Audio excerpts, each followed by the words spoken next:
it's another hurricane or something. I will venture that there is not a person here who cannot conjure these images. President Obama, bent from the waist, inviting a young boy visiting the Oval to touch his hair. The President and First Lady in a freight elevator on the night of his first inauguration. She has draped his tuxedo jacket over her white ball gown. They are leaning into each other, smiling, their foreheads touching. A tense President Obama, hunkered down in the Situation Room with Joe Biden and the national security team, awaiting word on the secret mission against Osama bin Laden. Those of you more senior in the room will also recall these images from another presidency.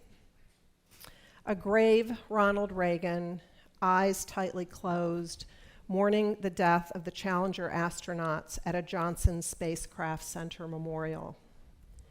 President Reagan in animated Oval Office conversation with Russia's Mikhail Gorbachev. Reagan, tuxedoed, dancing with a radiant Diana, the Princess of Wales. The word iconic is overused, but it surely describes Pete Souza's photography. As the official White House photographer serving Reagan for 6 years and Obama for 8, Pete has documented some of the most historic presidential moments of 2 generations. But the work is more than official record. It is the creation of an observer with acute insight and style, a photographer whose images seek a characteristic humanity in his subjects. All the White House photographers that I've known, and I've known them all since the day of Lyndon Johnson, have been superb practitioners of their craft, wrote Howard Baker Jr., Reagan's former chief of staff, in a foreword to Pete's book about the Reagan presidency. A few, such as Pete, Baker added, have been great artists as well. I doubt I'm the only person here who gets chills seeing a daguerreotype or tintype or photo of Abraham Lincoln, and I am grateful to those 19th century portraitists, Matthew Brady among them, who preserve for history both the youthful features of an Illinois barrister as well as a beleaguered president suffering the ravages of the Civil War. A visual record of the American presidency is a vital national treasure, one which has been significantly defined by a handful of chief White House photographers.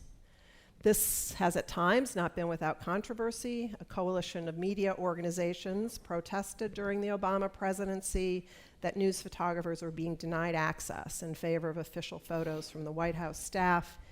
New technologies and social media have also transformed and disrupted the work. Check Pete's Instagram if you don't know what I mean.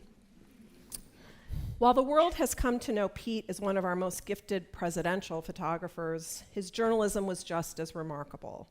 For some years, I was Pete's colleague at the Chicago Tribune, where he graced our paper and our readers with photography that was distinctive and probing. I marveled at the way his images brought a light to our storytelling that the words alone could not convey. Assigning Pete to cover a young Illinois legislator by the name of Barack Obama turned out to be more fateful for him than I could have predicted, setting him on a path that would define more than a decade of his life. Obama, an intimate portrait, a book of Pete's photographs of the presidency, will be published in November. It will be a valuable visual chronicle of an historic 8 years and the result of Pete's efforts to winnow approximately 1.95 million images. Pete, with characteristic modesty, has said, "I don't think I'm the best photographer in the world. I think I'm a competent photographer, but I think I was the right person to photograph Barack Obama." However, those who have known Pete a long time are clear that his gifts transcend subject. I asked our friend Paul Solopek, a 2-time Pulitzer winner, to tell me what he recalled about Pete from a story that was among the most challenging I ever gave them at the Tribune. "I met Pete in Afghanistan," Paul wrote me. "We covered the war together. We set out by jeep, horse, and finally on foot to cross the Hindu Kush through winter snow and to report on the fall of Kabul. We saw a lot of bad things those days. But what impressed me most about Pete wasn't his war photography, It was his ability to see through those surfaces and wring compassion and even beauty from even the grimmest of human theater. Pete's eye, wrote Paul, saw the humanity lurking under our too obvious inhumanity. He has that ruleful, sideways glance that shames photojournalism's conventional obsession with war porn. He will always have my admiration for that. Mine too. Please welcome my friend, Pete Souza. Thank you.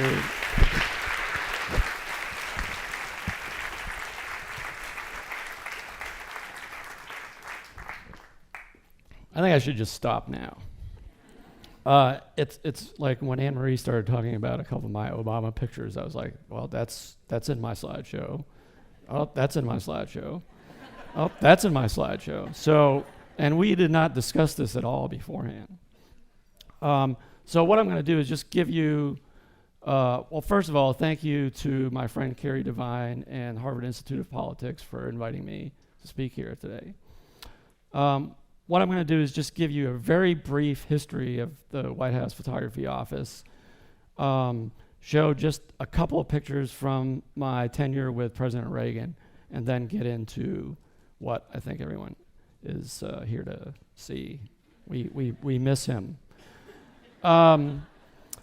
Cecil Stoughton, who was a White House photographer, he was a military photographer, was assigned to the Kennedy White House, made this picture. His coverage of Kennedy was sort of hit or miss. He didn't cover everything that Kennedy did. Yoshi Okamoto was hired by LBJ, the first civilian White House photographer, and to me, he is the best White House photographer that has ever that we've ever seen. And he covered LBJ, who was kind of an unruly character, his official events, playing with kids, and even scaring the bejesus out of people when he brought them to his ranch and didn't tell them that his car floated.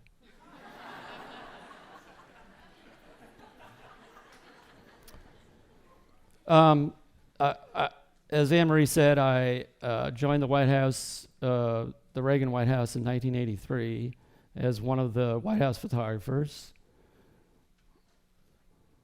I was not the chief photographer.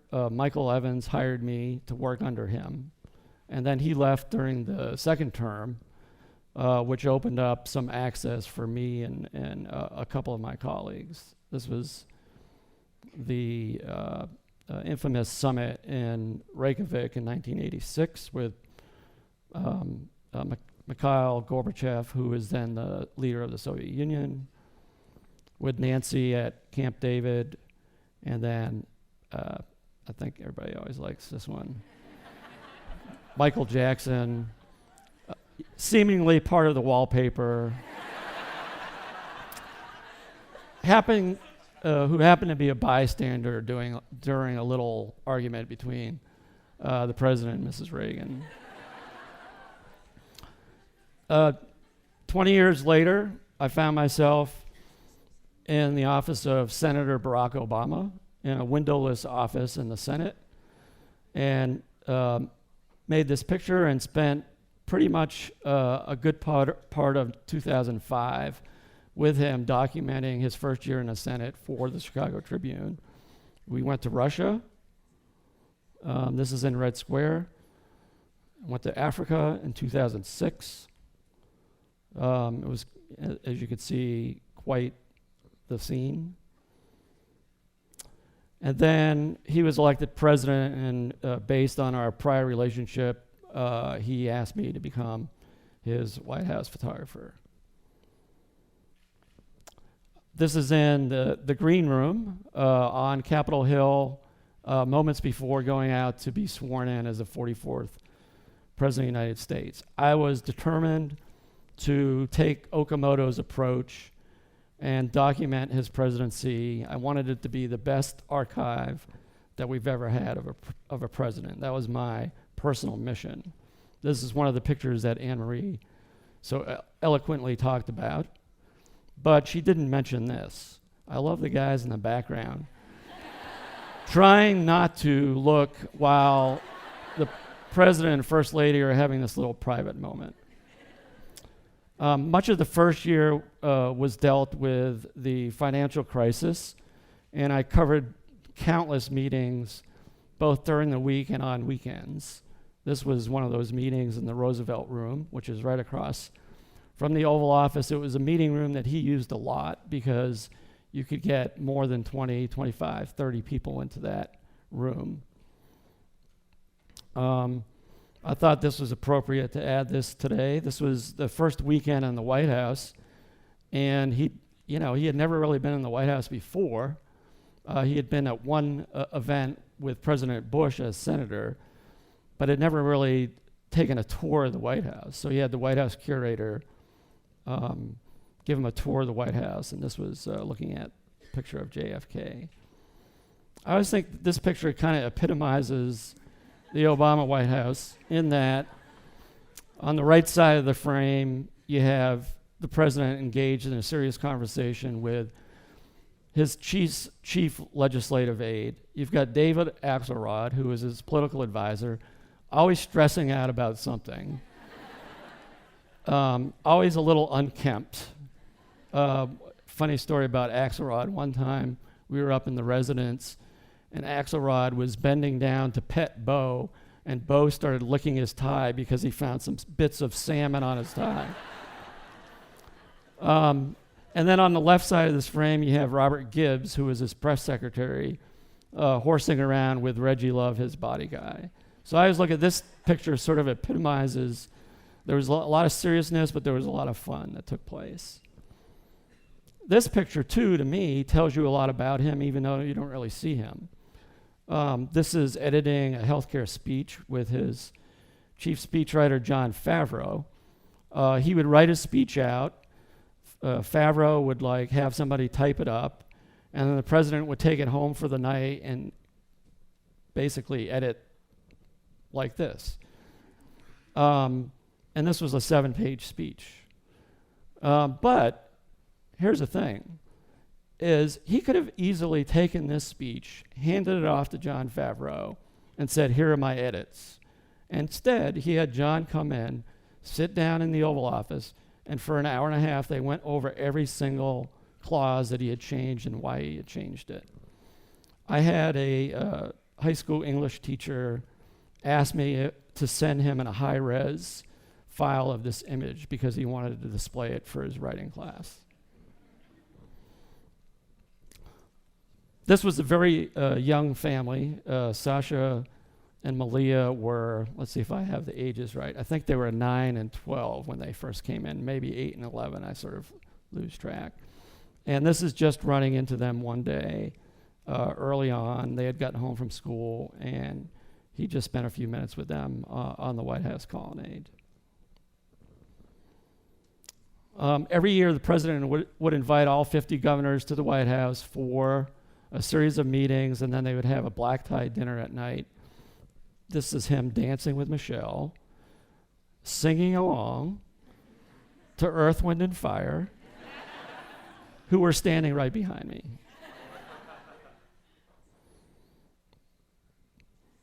This is another picture that Anne Marie talked about that was taken early on.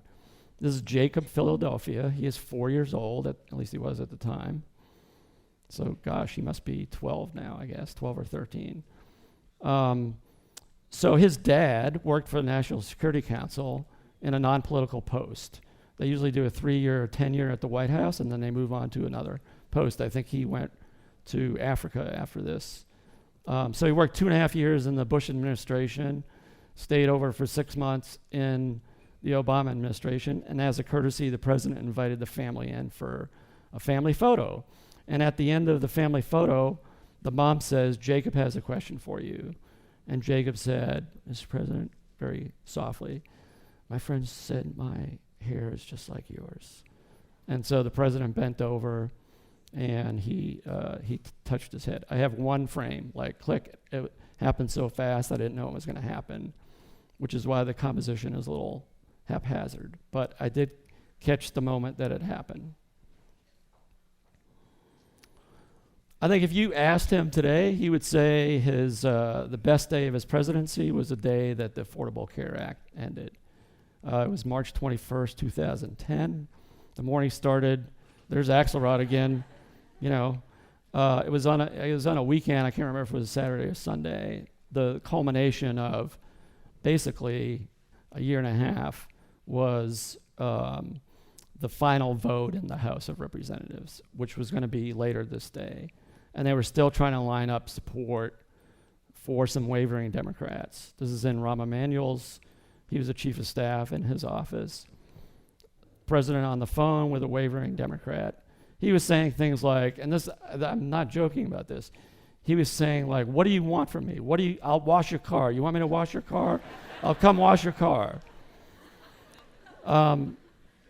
He went home, had dinner, and it looked like they had the votes, but you never know. So he came down to the West Wing with Joe Biden and much of the staff that had worked on the health care bill. They watched the final vote on a TV like that one, not like this. It wasn't this big. It was more like that big. And then this is him and Joe applauding. Thank you, Jim Messina, for raising your arms in the background. And then kind of like I like the hug with Rahm after. If you look really at that picture, Rahm's a little tense. The president then invited everyone that was in the Roosevelt room, and there were like 60 people, to come upstairs to the private residence to have a champagne toast. So I jumped on the elevator with him, the vice president, and his legislative aide, and then everyone came out to the Truman balcony. And for a lot of these people, it was the only time they were ever in the private residence throughout the years of the White House. By the way, he was drinking a martini, not champagne. Anne-Marie set the stage pretty well for this photo. This is the afternoon, as it was, of the bin Laden raid. So here's the thing. Think about this. You have the top people in our government. You have the president, the vice president, chairman of the Joint Chiefs, Secretary of State, Secretary of Defense, Chief of Staff, National Security Advisor, and on in this little tiny room. The Situation Room itself is this big, huge conference room, and there's this little tiny room across the hall, which is where they had set up the communications link so that they could monitor this mission in real time. So they moved into this little room. The brigadier general that was monitoring on his keyboard the communications. When the president walked in, he stood up to give the president his chair, and the president's like, no, this is your room. I'm going to pull up a chair to the side here. But the thing that strikes me now more than anything about this picture is all these people, as I said, the most powerful people in our government, could not do a damn thing except watch what was taking place. They had already made their decision, and they were helpless because all they could do was watch. And this could have gone really badly. And it started out really badly when one of the helicopters coming in crashed. So I think that accounts for the anxiety that you see in the photo. Another thing, because I was stuck in a corner of this room, there were so many people in the room. The one thing that I did not see that I later was told about was Joe Biden and Mike Mullen, who is the chairman of the Joint Chiefs. He's the guy in the tan suit standing kind of right behind the president. They both had rosary beads in their hands. And so later in the day, they asked me to take a picture of them holding their rosary beads. This happened at 4 o'clock in the afternoon, but the reality was that day went from like 1 o'clock until almost midnight with just a series of meetings as they debated whether to make it public that they had gotten bin Laden, whether they knew for sure it was bin Laden. They actually had one of the Navy SEALs actually was about the same height as bin Laden. So he lied down at one point next to bin Laden's body to see if they were about the same height. This is a true story. Around 11 o'clock, news started to break just before the president went and made his remarks to the nation. And that's when I saw the image of bin Laden appear on this little TV screen right outside the Oval Office and change my focus to that TV screen. And then 2 days later, we went to New York City to a firehouse that lost the most number of guys on 9/11. Pretty much an entire company was inside one of the towers when the towers collapsed. So they toasted to the memory of those firefighters. I showed you a couple of pictures from Okamoto, which I think helped tell you a little bit about Johnson as a person. That was another thing that I was striving to do in my coverage of President Obama. And I thought the best way to do that was to show how he interacted with people from all walks of life. This is Rebecca Erler. She's a middle-class housewife in Minneapolis, and she had written a letter to the president that struck a chord with him. So when we had an event in Minneapolis, he invited her to lunch at Matt's Bar in Minneapolis. A GSA custodian in the White House complex, fist bumping with the president. Pope Francis. And I threw this one in for today. Bill Russell, the day before his statue was unveiled, and I think it's in front of City Hall, right? And then also looking for some humor. So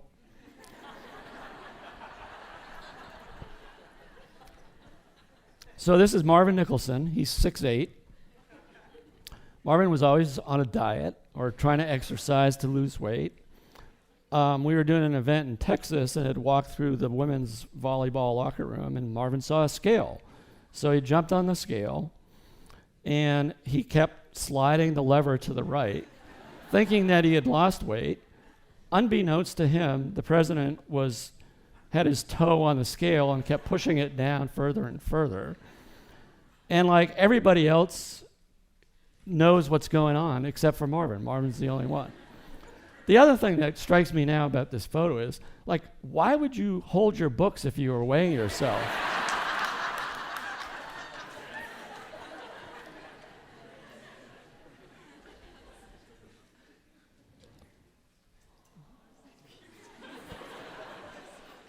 Two bros, right? Two bros. Yeah, I miss those guys. They didn't know each other well at the start of the administration, and by the end of the administration, they called each other brother. This was Joe Biden's son, Beau, died of a brain tumor, really tragic. He was Attorney General of Delaware, and the president gave the eulogy at his funeral. And later the president told me that when he was speaking from the podium, he could not look at Joe when he was making his remarks because he knew he wouldn't be able to get through his remarks.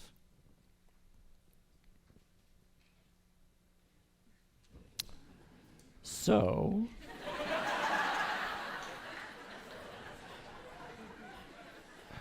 I'll go ahead and say it. This is how you should speak to the Russians.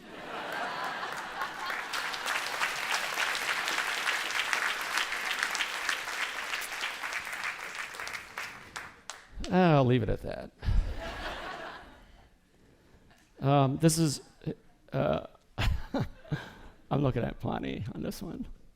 Isn't this funny? Of our friend Ferial Govashiri, who is the president's personal aide the last 3 years, I think. And Ferial was born in Iran, emigrated to the U.S. with her family when she was a little kid. And she was about to get married, and the president heard some Persian music playing, so he came out to see what was going on. And Ferial said she was just practicing for a wedding, listening to the music. So they started doing their little dance together, which I thought was so cute. The president always thinks he's the best at everything. Like, he actually is a really good singer. I give him chops for that. But he thinks he's a good dancer. Not really.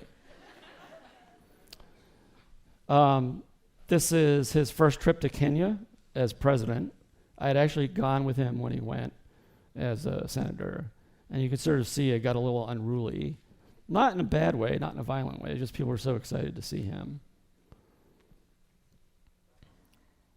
Dalai Lama. Oh, that's what everybody always does when they see this. So this is Prince George. I'm not like a big royal person. So like I always forget who is like, oh, it's Prince William. Okay, that's right. And like, is it the Duchess of whatever, Cambridge or something like that? Kate, right? I think it's Kate, isn't it? Yeah. So we went to Kensington Palace, and it was past Prince George's bedtime. So he came, he stayed up, came in his bath and, his nice little robe. And I also have pictures of him playing on his rocking horse and all kinds of stuff like that. One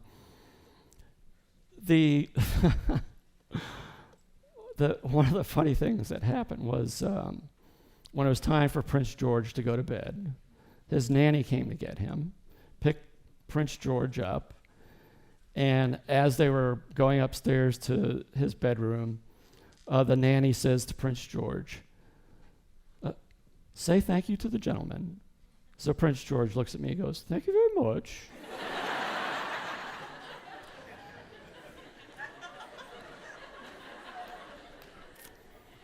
I don't think Prince George or Prince William knew that I had also photographed their grandmother, mother, respectively, like 30 years before when Princess Diana danced with John Travolta at the White House. A president has to do some uncomfortable things, one of which is be at times the consoler in chief. This was after Hurricane Sandy, and the president had heard about this couple.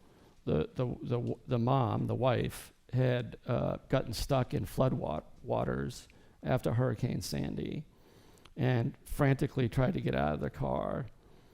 She was rescued, but her 2 kids were washed away and later died. And the president heard about this story, so he asked to meet with them when we were in New York. I'm sorry.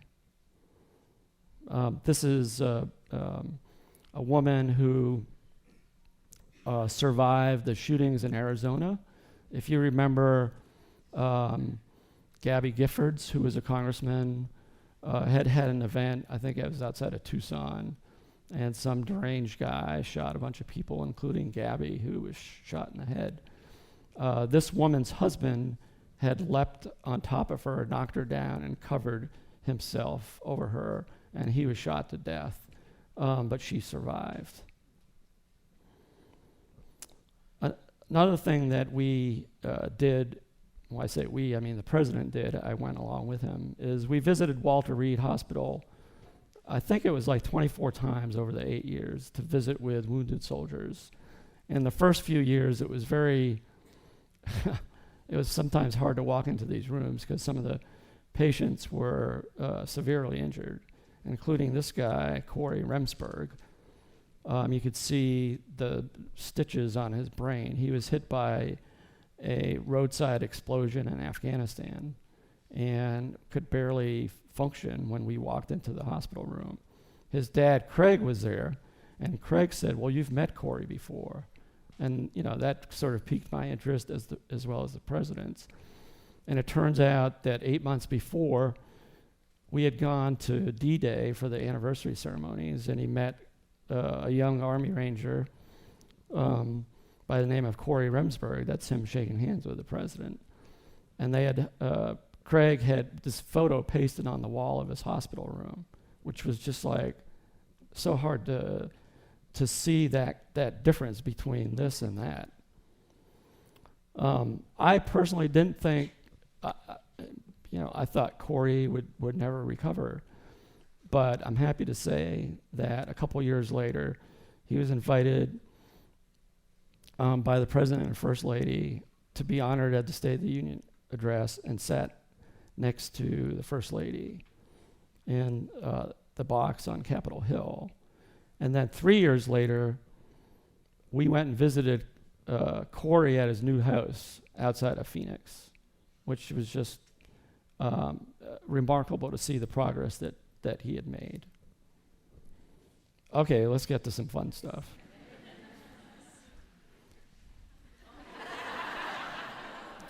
So it actually gets a little better. So he thinks he would call himself the baby whisperer, the baby whisperer. So Michelle picks up this baby at the congressional picnic, and you see him trying to shush the baby, and he's like, let me have that baby.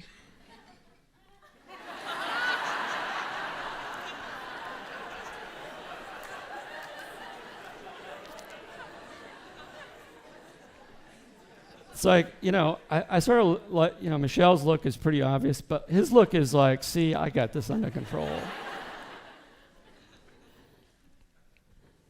This is Ben Rhodes' daughter. So one of the things that happened was we had a lot of staff in their late 20s, early 30s, and they started having kids.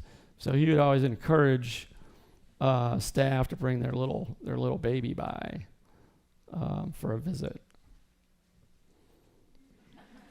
Spider-Man, this is the son of one of his political aides, Halloween, and as he was leaving, the president said, "Zap me one more time." I kind of got lucky with the flag and the mirror on this one. Then this was in the news earlier this year when the president tweeted this out right after Charlottesville.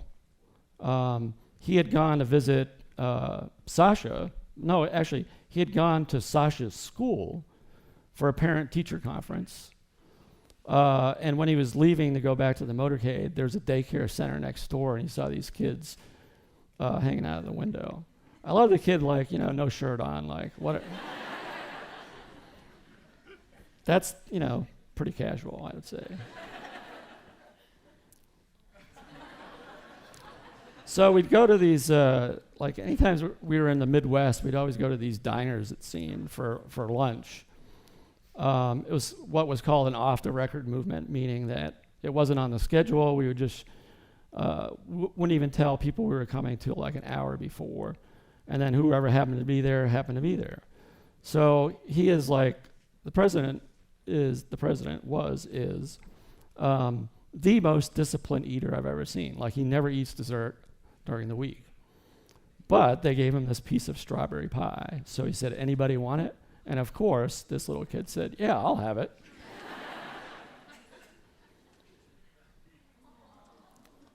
Yeah, this is Ben Rhodes' daughter again. She's famous, and these will be projected at her wedding in 20 years. Just to show you a few family photos. This is early on in the administration, the first few months. And Bo, I consider a part of the family. So this is the day they met Bo for the first time. Running into Sasha, who had just gotten home from school. We were at an event on the state floor, and he just literally ran into her. So took the elevator up to the residence with her for a few minutes. With Malia on the swing set. So they built this swing set right outside the Oval Office for Sasha and Malia. This was actually during the whole BP oil spill. You guys remember that? And there was, he had just finished a meeting, and he looked out the window, and Malia was sitting on the swing. So he came out and just talked to her for a few minutes. The thing I always admired was, even if he only had a few minutes with them, he was all in. There wasn't a BlackBerry in his hand. There wasn't some aide giving him paperwork. For when he spent time with them, which I always admired. one postscript to this picture. So this swing set was offered to the Trump administration because it was donated to the Obamas personally, not to the White House. So the president offered it to the Trump administration. They said they didn't want it. So it was instead donated to an after-school place in D.C. So it has a good home.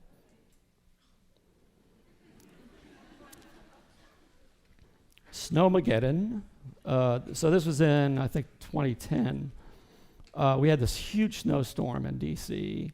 I actually slept in my office on Friday night thinking that the girls were still young enough and he's so playful enough that at some point the next day they would come outside and play in the snow. And they did. This is actually the Rose Garden. And we walked all around the White House. It was kind of a cool day. He also brought the family on several foreign trips, including Nelson Mandela to visit Nelson Mandela's cell on Robben Island outside of Cape Town, South Africa.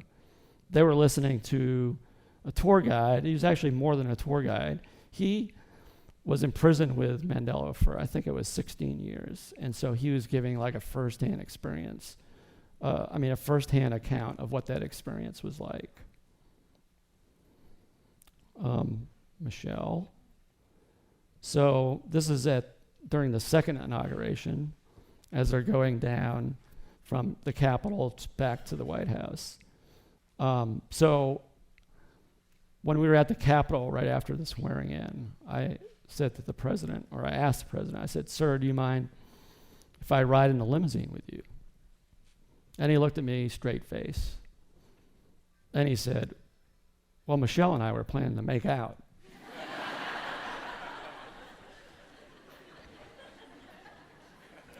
It's like, I think people never really saw that kind of like, he had kind of a funny sense of humor.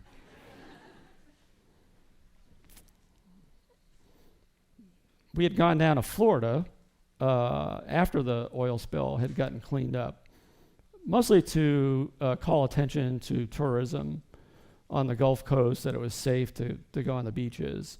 And we went on this boat ride. It was President Michelle and Sasha. Malia was at camp, I think. And I noticed as we were on this boat ride, the First Lady was just kind of like rubbing her finger on his hand. So I made this close-up shot. This is Paul McCartney singing Michelle to Michelle. He had been awarded with the Gershwin Prize and had other artists sing most of his songs, and then at the end he came on stage and sang Let It Be, Hey Jude, and Michelle.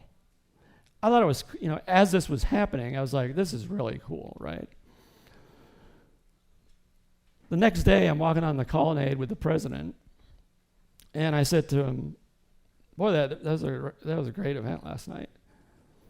And he looked at me and he goes, "Yeah, I don't think, Michelle, growing up on the south side of Chicago as a young African-American girl, thought that someday she'd be sitting in the front row of the White House as the First Lady, listening to a former Beatle sing her namesake song to her." And I was just like, whoa. Because, when you think about it, the great thing, and it's about this photo too, is Michelle's mom is in the photo. So she's the one sitting next to Nancy Pelosi. I'm sure those thoughts were going through her mind too. Okay, now, this tells you a lot about him. I'll tell you why. Sasha had a school basketball team. They were called the Vipers. They were actually really good, mostly because of Joe Biden's granddaughter, who was like the best athlete I've ever seen as a 9-year-old. And he was one of those parents that sat in the stands. You know what I'm talking about. But his wish came true when one day the two coaches for his team could not make the game. And so someone raised their hand and said, I'll coach the team. So here's the funny thing. This is during a timeout. Sasha's looking at him like, oh my God, Dad. And he is giving instructions, is probably the loosely way to describe what he was doing, as if this was the NBA Finals. These are a bunch of 9-year-old girls playing basketball on a Saturday. Like one of those leagues where at the end of the season, everybody gets a trophy, you know? So I think it tells you he is one competitive guy, even when it comes to, 9-year-olds playing basketball. By the way, number 5, one of Sasha's friends, interned as a high school student in my office last summer. This is a state dinner for Prime Minister Trudeau and his wife. And it was one of the last state dinners we had. So the Obamas thought it would be nice to invite Sasha and Malia as guests. So Anne-Marie mentioned I have this book coming out in November. And sometime in, I think, March, I had gone to see President Obama. And he knew I was doing this book. And he asked me how it was going. I said, it's a challenge. I shot 1.9 million photos. And I only have room for about 300. So that's kind of a challenge to edit it down. And he looked at me and he goes, well, you got to choose the aesthetic over the narrative. And I'm like, what? You're now the photo editor too? I mean, I didn't say that to him, but that's what I was thinking. I almost said it. I wanted to say it, but I just didn't quite have enough guts to say it. But that's what I was thinking.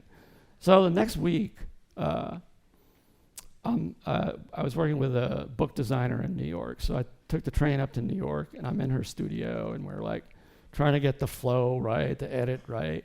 And then I just started cursing. And she's like, what's the matter? I go, he was right. Not all the time, but a lot of times he was right. So here's some cool pictures that maybe don't tell you much about him as a person, but I think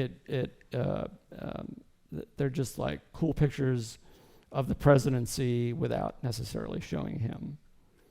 This is Air Force One in Seattle, Marine One in Petra, Jordan,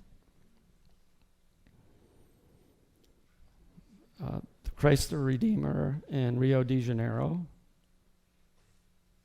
It was like magical because the fog was rolling in when we were up there. This is waiting to board a helicopter at Westchester, New York. That's Reggie Love with the umbrella. At the Martin Luther King Memorial the day before it opened, they went one of those off-the-record movements the night before. Walking with Dennis McDonough after a snowstorm back home for the night. So here's the thing, folks. First, just a quick backstory. This is in Jamaica. And one of my responsibilities when he was getting ready to leave a country was there'd be this delegation at the bottom of the stairs to say goodbye to him. And so I had to be there to get all those greets. And here I see this rainbow in the back. I've got my eye on that as I'm doing these greets. And as soon as I make that last picture and he starts walking up the stairs, I take a chance and run to where I think it's going to line up to get this picture. So it's like I've had the experience of it before, like in terms of I knew usually about where he stopped, but I got pretty lucky and got this photo. But here's the thing. Somehow I didn't put this in my book, so I'm like kind of regretting it. But, you know, at some point I had to say, stop, we're done, because I could still be editing the book today if I'd had the time. This is after the Supreme Court passed upheld same-sex marriage, and one of the young guys at the White House had the great idea of lighting the White House up in rainbow colors. And then a lot of this is on a Friday night, a lot of the staff stayed late into the night and just basically partied in front of the White House. Shooting hoops down at the White House basketball court. This is a golf course in Hawaii. I love the fact that he's just out there by himself. I used to call this golf course Jurassic Park.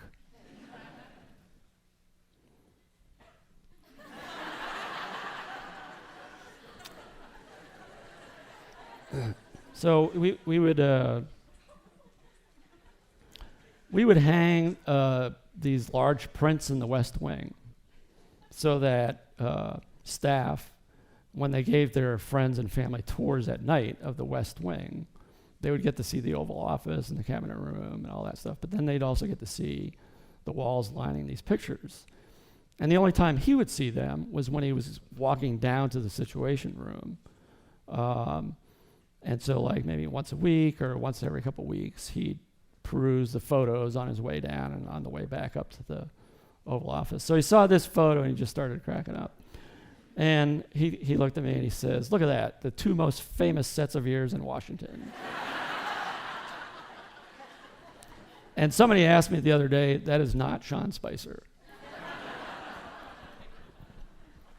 I guess he was the Easter Bunny during the Bush administration. I read that somewhere. I think if you asked him today, he would say the worst day of his presidency was the day of the Newtown shootings, when John Brennan, who was the Homeland Security advisor, had to be the one to come in and tell him that 26 people were killed, including 20 first graders. And you could see the emotions just, his body language just, I think, shows you how he felt. I think he was looking at it as a parent. Imagine if you're a parent of a 6-year-old, you send your kid off to school, that's a safe zone, and they never come home again because they were shot to death by some crazy guy. Like an hour or so later, he had to go out to the White House briefing room. This is just before he walked out to make a statement about the shootings. And later that day, we had a Christmas reception because this was during December. And he was trying to decide whether he should actually go to it, and realized that there was like 600 people that had been invited from all over the country, big supporters of his, friends. So he decided he was going to make just quick remarks and say a prayer for the Newtown folks. He would usually go up to the private residence to get the First Lady, and then they would walk down the stairs. So I went up to the residence with them, and Malia was there. It was the first time he had seen Malia that day, so he kind of latched onto her and just didn't let her go. 2 days later, we went to Newtown for the memorial service, just 2 days after the shootings. It was on a Saturday, and Sasha had a dance recital that night, which he was going to have to miss. So instead, before we flew up to Newtown, he went by her dress rehearsal in Maryland, and there were like 16 dance performances. I think Sasha was like in 3 of them or something like that. And so when Sasha was not dancing, he was working on his speech the whole time. And then when she was dancing, he just stopped what he was doing and he watched her dance. And there was like nobody else in the theater. I mean, there was no other parents. It was just basically him. At one point, I had gone down to like the first or second row to try to get some pictures of Sasha actually dancing. And this one of the dance troops came off stage and sat in the row like right behind me. And there were about 20 of them, 25. And they were all pretty young. And I asked this one little girl, how old are you guys? And she looked at me nervously and said, we're 6. And I thought to myself, this is what was just slaughtered. These 20 kids just like this. That was, I think, when the emotion hit me more than any other time. So we went to Newtown out of deference to the families. I'm not going to show a picture that will be in my book of him greeting some of the family members before he went out to make remarks. We had never published any of those photos or made them public, but I really wanted to include one in my book. So I chose what I thought was the best representative photo of him greeting these families, which he did for almost 3 hours. And on Memorial Day weekend this year, I drove up to meet with the Wheeler family in Newtown, and I showed them the layout of my book and the photo that I wanted to use of them, and they said they would be honored to be included in the book. And it's kind of a heart-wrenching photo when you see it. But because this is going to be on YouTube, I don't feel comfortable showing that picture here. This was in a classroom after he had met with the families, just before he went out to make remarks. Once again, re-editing his speech after his interaction with the families, and then making remarks at the memorial service. So you can look at this as 2 ways. This is like, okay, I'm almost done, but the final days were not really that good, right? They kind of started out good. This is the night before the election. We held a joint event with Hillary in Philly, and I think you can see by the look on their faces that they were somewhat optimistic. But instead, 2 days later, the president had to call much of the staff into the Oval Office to try to pep them up after Trump had won the presidency. And then, the transition of power is such that you invite the president-elect to the White House. So this was 2 days after the election. Trump came to visit the White House. And then that same day, here's the irony, the same day that Trump came to visit, so did Alex. Alex is 6. Alex wrote a letter to the president after he had seen a picture of a young boy in Syria in the back of an ambulance. Remember that picture? It's all bloodied, covered in dust. And he wrote a letter to the president saying, he can come live with us. He can ride my bike. He can play with our toys. He can meet my friend Omar. Omar was from Iraq. And how ironic that it was that this young boy happened to be invited to the Oval Office that same day that the current president came to visit. All right, I don't want to leave you on a bummer. So, Bruce Springsteen, tell me another time that you've seen a picture of him in a suit and coat and tie. He had gotten the Presidential Medal of Freedom, one of the last 12 or 15 people to get this award from the president. I think they were laughing actually because Bruce was wearing a suit, coat, and tie.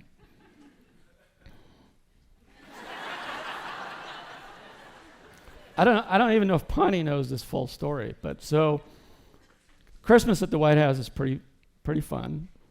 And this last year, for some reason, they put 4 snowmen in the Rose Garden. It never snowed all of December. So every day, the president would walk from the White House residence along the colonnade, and there would be the 4 snowmen. So Brian Mosteller and I, Brian was the director of Oval Office operations. He and I had this great idea that every day we'd move the snowmen 1 foot closer to the Oval Office. So the day we decided we were going to do this, we went out there after he had gone home for the night and realized they were too heavy to pick up. So Brian, being the resourceful guy that he is, the day before we went to Hawaii for Christmas vacation, he got the White House grounds crew to help him move all 4 of the snowmen, so each of them was peeking in a different window of the Oval Office. My job that day was, when the president walked over from the residence, was to distract him so he wouldn't look in the rose garden like he did every other morning, which is because he would see that the snowmen were missing. So remember that picture of him dancing with Ferial? So he walks over, I distract him, he doesn't see that the snowmen are missing, and he's standing right where he was dancing in that photo, talking to Ferial before he walked into the Oval Office. And then he just glanced in the Oval Office, and there was this guy looking right at him, and he just started cracking up. So we pranked him pretty good. This is January 19th, the night before.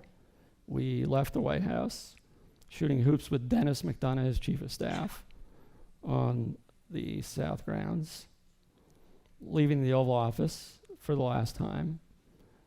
You may have noticed, for those of you that follow me on Instagram, I posted a similar picture a couple weeks ago of him putting the letter that he wrote to Trump in the drawer. This picture was taken from a ladder. So I said this is one of the few times where I envisioned a photo before it happened.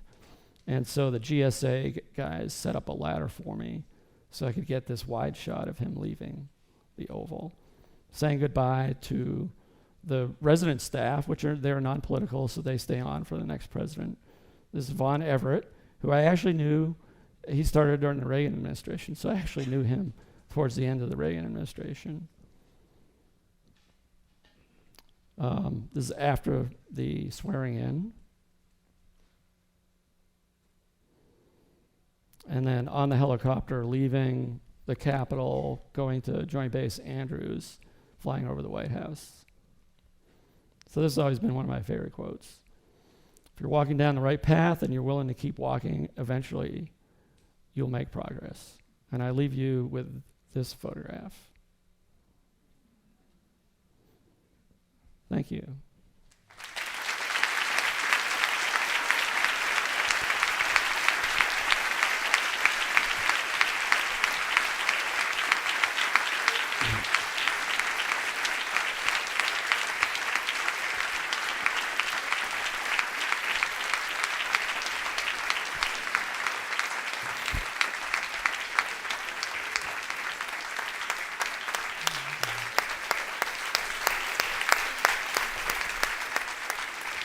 So, sorry, I went a little long, so I apologize. But for those of you that want to stay, I think we can do a few. Yeah, questions. we're going to do a few questions. So there are microphones here, there, and here's the only rule I think for these forums at the IOP. You have to introduce yourself.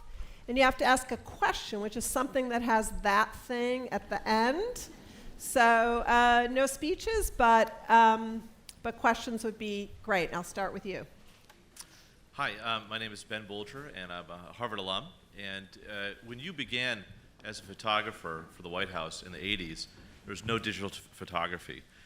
During President Obama's tenure, digital photography really matured and changed. I remember in the early 2000s, 4 or 5 megapixels was a big deal. I now have a camera in my hand that's 42 megapixels. So I'm just wondering if you could talk about your decision to use digital photography with President Obama, and then when did you choose to upgrade cameras and embrace newer iterations of cameras during his presidency? Eric Draper, who was President Bush's photographer, made the switch to digital during the second term of the Bush administration. And it just seemed like the only way to go. I mean, it's a digital world we live in. There wasn't much of a decision to make. I felt that it had already been made. And in terms of upgrading the cameras, I did it whenever we could. But you know, we we have to rely on government to pay for cameras. So we were very ingenious about it, though, in terms of there was a lot of old camera equipment left around from the Bush administration. We actually ended up trading in a lot of the old equipment and got like new cameras for like no money. Actually, I think they owed us money. So. Tyler? Hi, I'm Tyler Bridges. I'm a Shorenstein Fellow. Listening to your remarks, you don't seem like you were completely awed by being around the most powerful people in the world. And I wonder if that attitude of yours, if I'm reading you correctly, helped you do that job better. And it also did it get you better access that the Obamas felt comfortable around you. Yeah, I mean, Anne Marie mentioned in the intro, I guess I had said this somewhere else because I've never really said this to her, that, I don't think I'm the greatest photographer in the world, but I think I was the right person to do that job. And I think part of it was having had the previous experience in the White House with President Reagan, knowing President Obama before he became president. I knew him for 4 years and had developed a professional relationship with him. He also was very aware of how I worked, which was what I like to say is a small footprint, that I'm not being a nuisance, that I'm using quiet cameras, that I'm never in the way, that I'm there as an observer, a visual observer, and I think he understood that. So I think he appreciated the way I worked when he asked me to be his White House photographer. And I think what happens in a situation like that is if you're the chief of staff or Secretary of Defense or whatever, and you see that the President of the United States is comfortable with me being there, then who are you to say otherwise? I mean, there were a few bumps along the way, but those were usually during the first few months. So I think maybe, and you're right, I was not, the one thing I realize is that we're all fellow human beings. And yeah, there's, some of these guys have big egos, but that was never an issue for me. I felt actually really comfortable in that setting even with all those powerful people, including Putin. Go ahead, and then you and then you. Me first. Here. Okay. Hey there, I'm Amanda Coleman. I'm a first year here doing an MPA, and I have been following you on Instagram for years. And as my generation is learning to express themselves and tell stories on Instagram and Facebook, there's this interesting play where we can, one, be storytellers of our own lives and feel really excited when we get lots of likes. But then there's this other element to it where we can become ambassadors for people who are important to us or things that are really interesting. But it's like a very interesting balance. So you have over 1 million followers on Instagram, and I think it's been a huge part of how we've followed the White House over the last 4 to 8 years. So I'd be curious, how was that experience for you?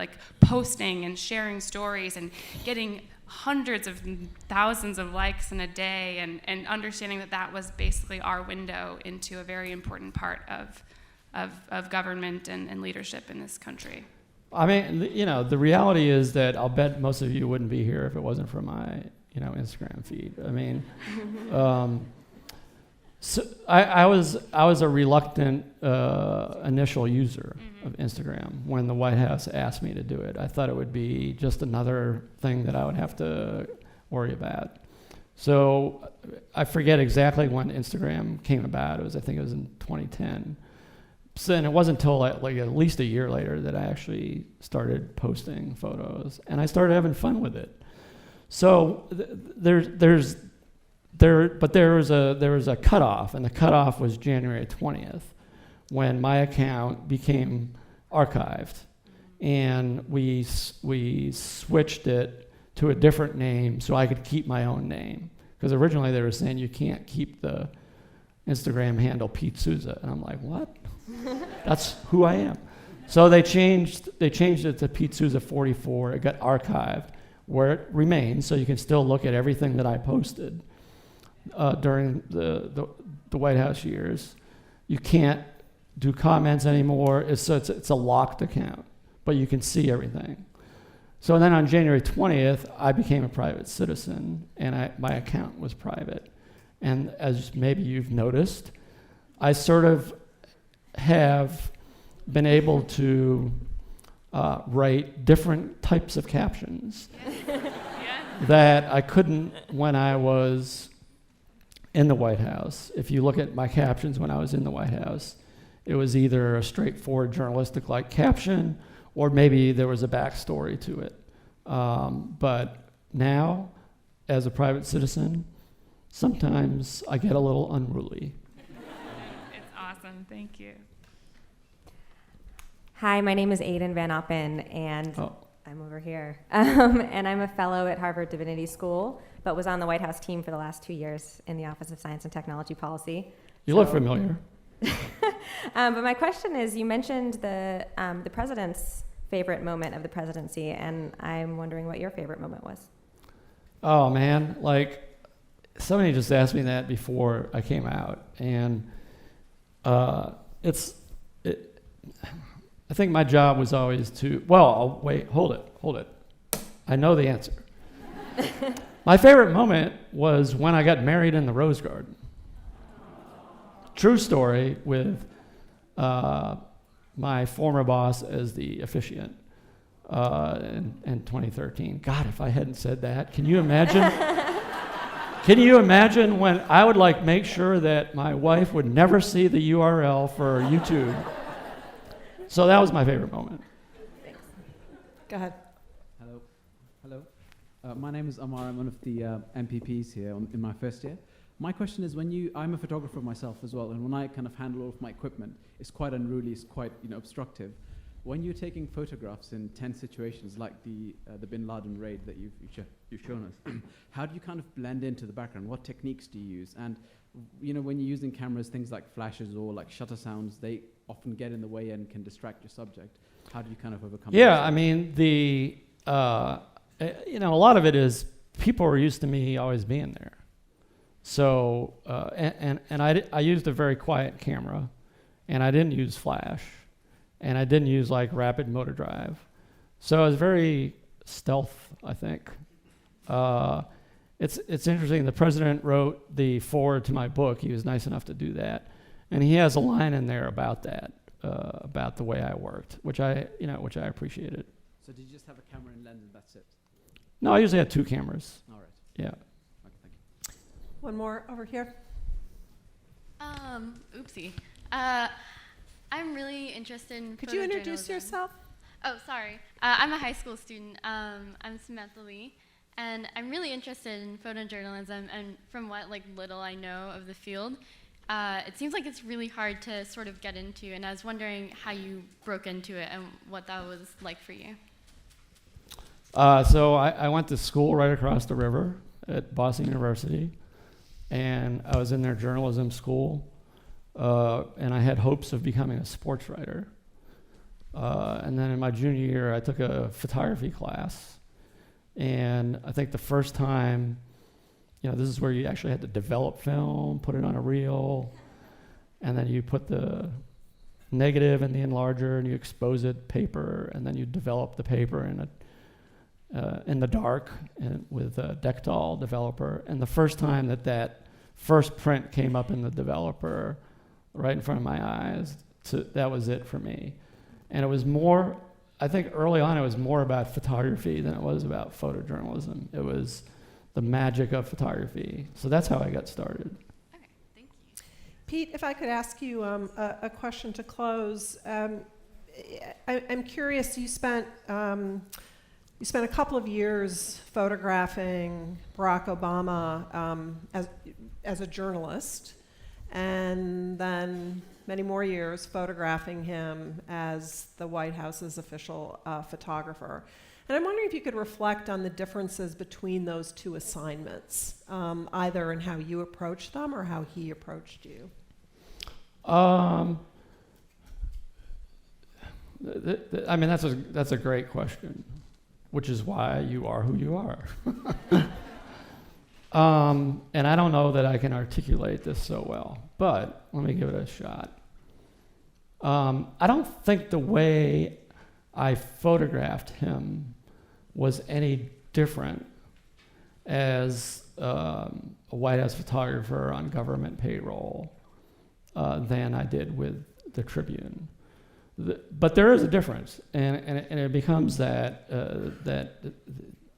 when you're photographing him, when I photographed him for the Tribune, ultimately the Tribune had the final decision on which photographs would appear in the newspaper. And he didn't have any control over that. I would say for the most part, the same held true when I was a White House photographer, in that he didn't ever really get involved. I can only think of 2 times in 8 years where I actually showed him a photograph before we made it public for 2 completely different reasons. Having to do with sensitivity of the subject? Or? Well, one of them was, so we had, the way it worked was, I would ultimately choose whichever photograph would be made public for whatever reason. And I would show that photograph to someone in the White House press office. And I would say 99.5% of the time, they would say, that's fine. And then maybe they might have an objection about something that I hadn't really thought about. The 2 times were, one, someone was going to do a story about him coaching the girls. He started doing these Sunday clinics, basketball clinics with the girls. And the press office wanted to release a couple pictures to this news outlet. I forget which one it was. And I chose the photographs, but then I started having doubts about whether this was too invasive of the personal aspect of his life. And I actually showed them to him. And because I just didn't think it was the time to do it. I think we ended up doing it later on, like a couple years later, but at the time, it just seemed like the wrong thing to do. And he agreed with me that we should hold off for now. I think he was mostly worried that he was going to get in trouble with someone.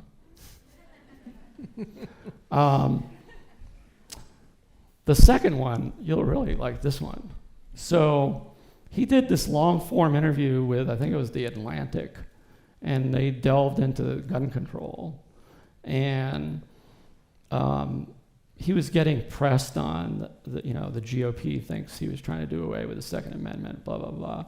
And he kind of spat out that, look, I understand, I have friends that hunt. I myself, skeet shoot at Camp David all the time. And about 3 weeks later, the interview came out in print, and people didn't believe him. People saw that quote and they said, he's lying. Well, I knew he had skeet shooted at Camp David because not only did I have pictures of him, but I had shot skeet myself with him. So there was this big debate in the White House on whether to release a photo. I went through, looked at all the photos, I picked out what I thought was the best one, and I did show that to him. And he said, that's great. He wanted me to put out like 10 photos because he wanted to prove to people that he wasn't lying.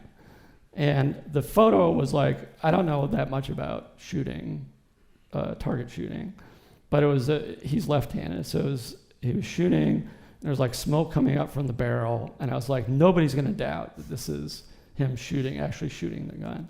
So we released a photo, New York Times, Washington Post, they all do stories about it. And then somebody reads me the story about how it was a fake photo. Like there's a whole story. This is a fake photo. It's obviously taken on the White House grounds, and the background was superimposed. And there's no way that Souza could have made this photograph on this particular Saturday at this particular time, because he had just taken a helicopter from Andrews Air Force Base to Camp David, and there's not enough light in the day for him to make that photo. This was my introduction to Breitbart.com. I hate to kind of leave it there. I do recall in the Reagan book, though, you did phony a photo. I did what? You phonied up a photo. You talk about in the book how he never slept on a plane, and you were on and they were on a transatlantic flight, and the president turned to Pete and said, "Could you please take this photo of me pretending like I'm sleeping? Nancy will want to know I rested on the flight." This is true, and this is in the days before digital, so we had to make a print when we landed, and then we actually faxed it to the White House, and somebody handed it to Nancy. Yeah. Anyway, please join me in thanking Pete.